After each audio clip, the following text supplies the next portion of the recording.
Welcome to Explorer Online Radio, the home of reliable and authentic news. Today is the 22nd of May, 2023. I'm Talimpa Priscilla. First, the headlines. Bodyguard shoots Minister Angola dead after he shoots self.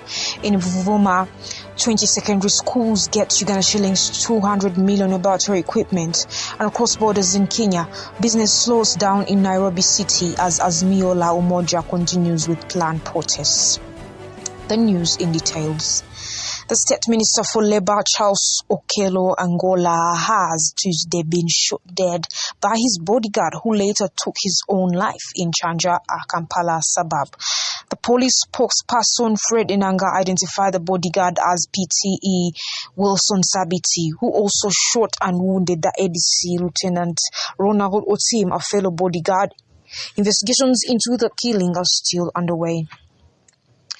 The Uganda Democratic Party has bashed Kampala City Authority Lord Mayor Elias Lukwago for criminalizing government officials after he visited the home of Charles Angola, the slain State Minister's home in Chanja.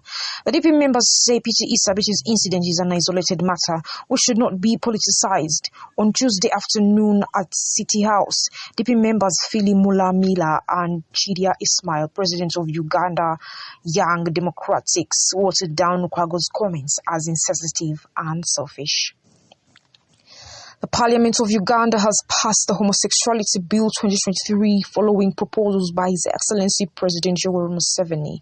The bill was first passed on the 21st of March 2023 and was returned by the President.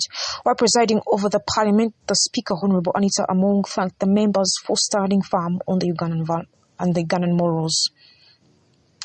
The first Deputy Prime Minister of Uganda, Lieutenant Right Honorable Rebecca Alitwala Kadaga, has gone to Italy to officiate at the 40th edition of the Mark Fruit International Trade Fair that will take place at the Rimini Expo Center from May 3rd to May 5th. With over 1,100 exhibitors for the fruit and vegetable industries. She is expected to address international, technical, and scientific issues and major global business exporters, including the US-based berry company Driscoll's, the Australian Costa Group, and the East African Entrepreneurs Association will be there. Kamuli District is finalizing arrangements for the Parish Development Model Funds launch scheduled for May 7, 2023.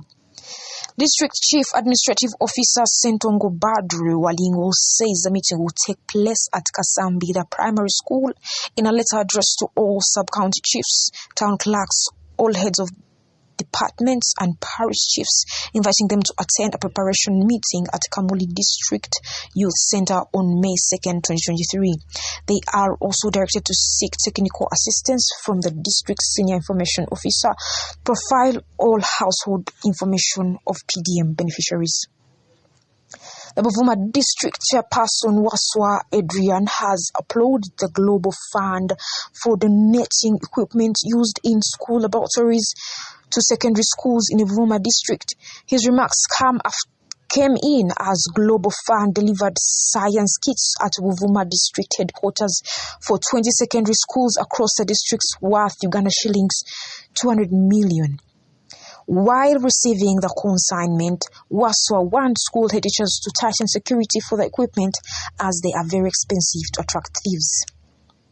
Across borders, anti-riot police officers in Nairobi City were seen on standby as their trucks distributed tear gas canisters in preparation for opposition Azimio la Umoja planned Tuesday protests. The government of President William Ruto Mandi denied Azimio la Umoja's Raila Odinga's team permission to hold the anticipated protests. According to Raila, the protests are aimed at compelling Ruto's government to bring down the cost of living and persuading Independent Electoral and Boundaries Commission to open the public to the computer servers that handled the August 2022 election, which they have challenged. In Kisumu, most shops are closed as protesters use bonfires to block roads. Local media reports that there are only a handful of police officers in uniform patrolling the streets, as majority are in civilian clothing.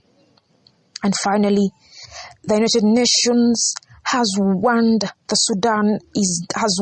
Sudan is near breaking point since warring parties violated truce as gunfights and explosions rocked Sudan's capital Khartoum on Monday.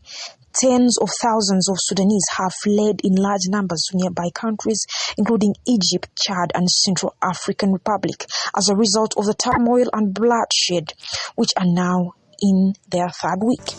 That was the news. Have a good evening.